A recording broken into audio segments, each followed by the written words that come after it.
In previous session, you studied the atomic and ionic radii of transition elements, that is d block elements.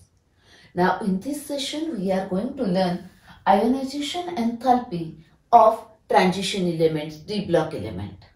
Okay, आता आधी आपण काय करतोय बघा, concept समजून घेऊया आणि काय स्टडी करायचे ते पॉइंट समजून घेऊया आणि मग मी तुम्हाला एक्झामला काय लागणार आहे ते सांगते. बरोबर, आधी काय स्टडी करायचं ते बघूया आपल्याला. नाउ फर्स्ट कन्सेप्ट समजून घेऊया आधी. What is ionization enthalpy?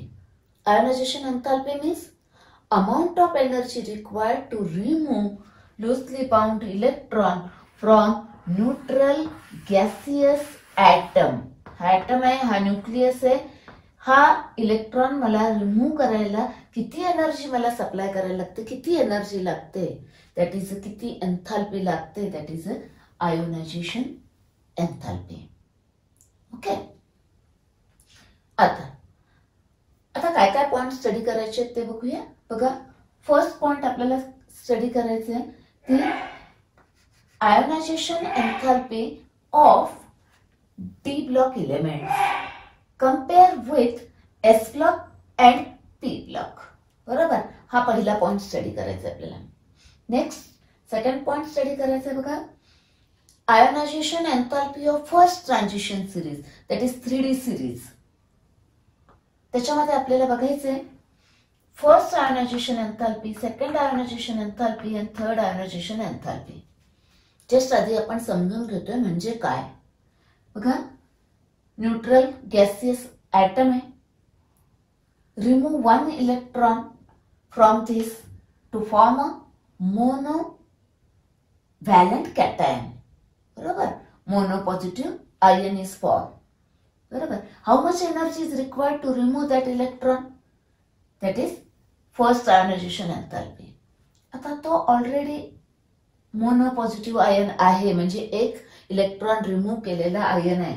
त्याच्यातून आता नेक्स्ट अजून एक इलेक्ट्रॉन रिमूव्ह करायचे, मग किती एनर्जी लागेल, that is second ionisation enthalpy. बरोबर, आता नेक्स्ट तो डाय पॉझिटिव्ह आयन आहे. From that remove electron, how much energy is required, that is a third ionization enthalpy. बरोबर, आता आपल्याला काय स्टडी करायचंय की यांचा ट्रेंड फर्स्ट ट्रान्झिशन सिरीज मध्ये यांच्या व्हॅल्यूज कशा आहेत, काय ट्रेंड आहे तेवढं बघायचंय आपल्याला. फक्त खूप सोपा पार्ट आहे एकदम. नेक्स्ट थर्ड पॉइंट काय स्टडी करायचंय बघा, compare the ionization enthalpy of first transition series, that is 3D series and 4D series with 5D series. म्हणजे ह्याच्या बरोबर या दोघांची कंपेअर करायची. हे तीन पॉइंट आपल्याला फक्त लक्षात ठेवायचे. पहिला एस आणि पी बरोबर, बरोबर दुसऱ्या ब्लॉक बरोबर कंपेअर करायचंय. नेक्स्ट फर्स्ट ट्रान्झिशन सिरीजचा स्टडी करायचंय आणि मग त्याची कंपॅरिझन म्हणजे त्याची आणि 4D ची कंपॅरिझन 5D बरोबर करायचं. बस. Okay, now let us see one by one. First काय करायचं आपल्याला, हा पार्ट बघूया आपण. Okay, first point, ionisation enthalpies of transition elements, that is D block elements, are intermediate between those of S block elements and P block elements. Means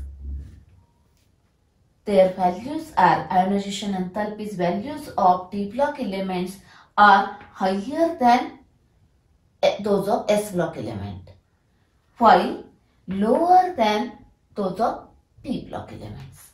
Now it means that this s block element they have a low values of ionization enthalpy.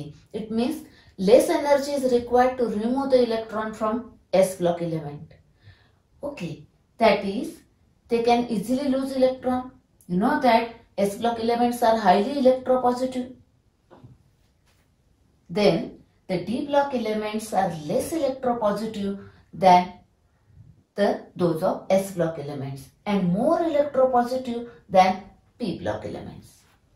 Actually, depending on the condition, d block element forms ionic bond as well as covalent bond. depending on the condition. Actually, in lower oxidation state, they form ionic bonds.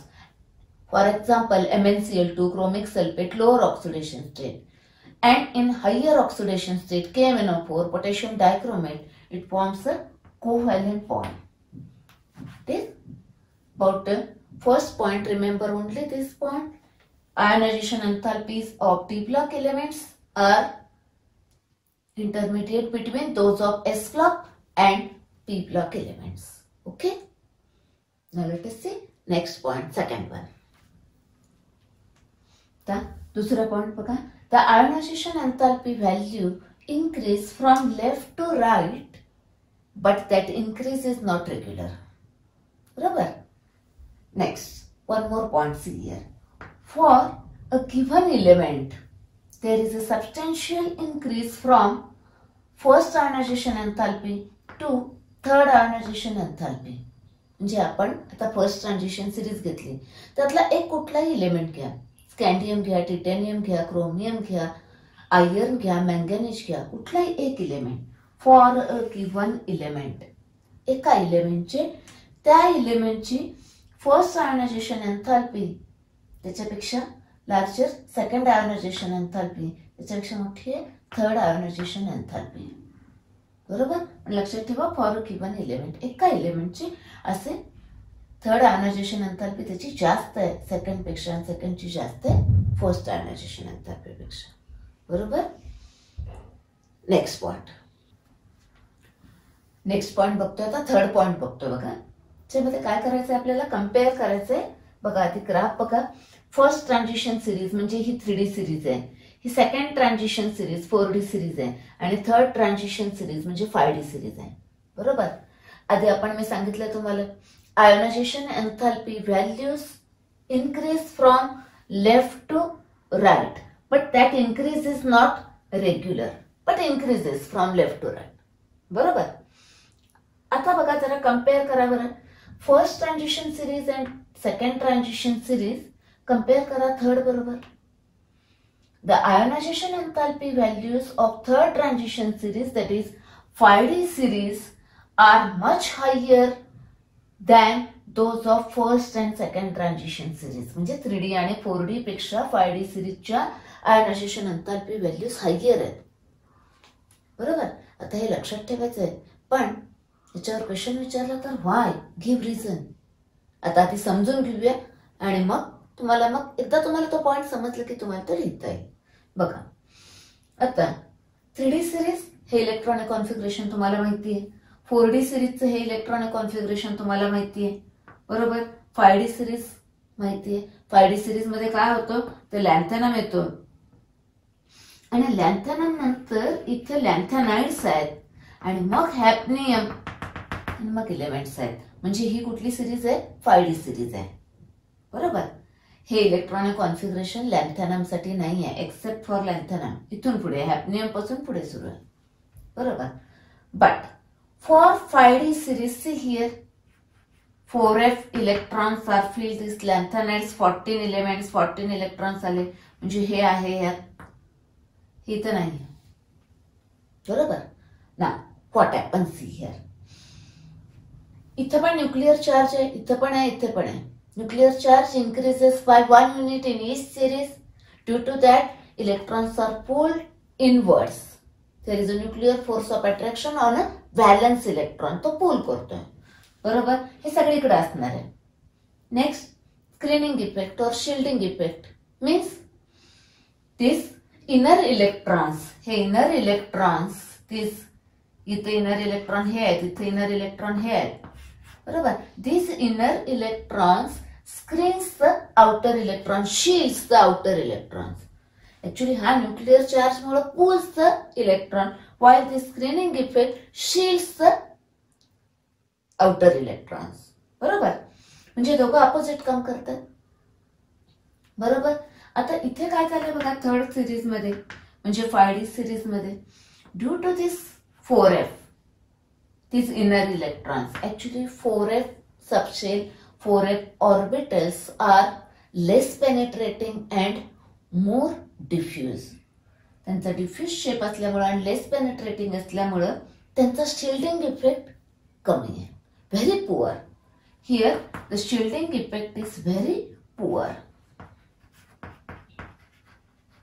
त्यामुळे काय झालं बघा, हा nuclear charge, nuclear force of attraction आहेच, पण shielding effect कमी झाला. Therefore this valence electron experiences more nuclear force of attraction. बरोबर. त्यामुळं न्यूक्लिअर चार्ज म्हणजे इफेक्टिव्ह न्यूक्लिअर चार्ज काय झाला इथं, जास्त झाला. हा कमी आहे इथे त्याच्या बाबतीत. त्यामुळे इफेक्टिव्ह न्यूक्लिअर चार्ज काय झाला, जास्त झाला. It pulls the valence electron more strongly. Means ते experiences more nuclear force of attraction. Therefore म्हणजे हे घट्ट ओढले गेलेले आहे तिकडे, म्हणजे काय होणार आहे, it is difficult to remove this electron. Therefore more energy is required to remove this electron in case of 5D series. म्हणजेच काय, मोर एनर्जी लागणार, म्हणजेच आयोनायझेशन एन्थाल्पी त्यांची हायर असणार आहे. बरोबर. आता तुम्ही पॉइंट लिहू शकता. Yes. Okay. It's about the third point. Okay. आता आन्सर लिहिताना फक्त एवढंच लिहायचंय की 3D सिरीज मध्ये काय आहे, तर 4f इलेक्ट्रॉन्स आहेत, 4f14 लॅन्थेनाइड्स. and 4f orbitals are less penetrating and more diffuse shape. They have a diffuse shape. Therefore, screening effect or shielding effect is poor.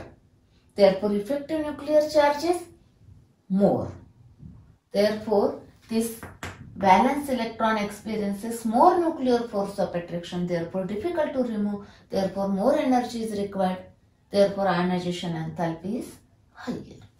Okay. This is about the ionization enthalpies of diplock elements. Okay. इथे एक reference देते तुम्हाला. तुम्ही actually you studied this part in 11th standard. Effective nuclear charge, effective nuclear charge is equal to nuclear charge minus screening effect constant. Means this is Z and screening effect constant is called as sigma. This minus this gives the effective nuclear charge. बरोबर. हा जेवढा छोटा असेल, smaller असेल, तेवढा काय होणार बघा, म्हणजे हा स्मॉलर असेल तेवढा हा Z effective nuclear charge increase होत जाणार आहे. त्यामुळे तो 4f पुअर आहे, स्मॉल आहे, तेवढा Z इफेक्टिव्ह म्हणजे इफेक्टिव्ह न्यूक्लिअर चार्ज मोर असणार आहे. बरोबर. आणि तो पूल करणार इलेक्ट्रॉन. बरोबर. In the next session we are going to learn metallic character.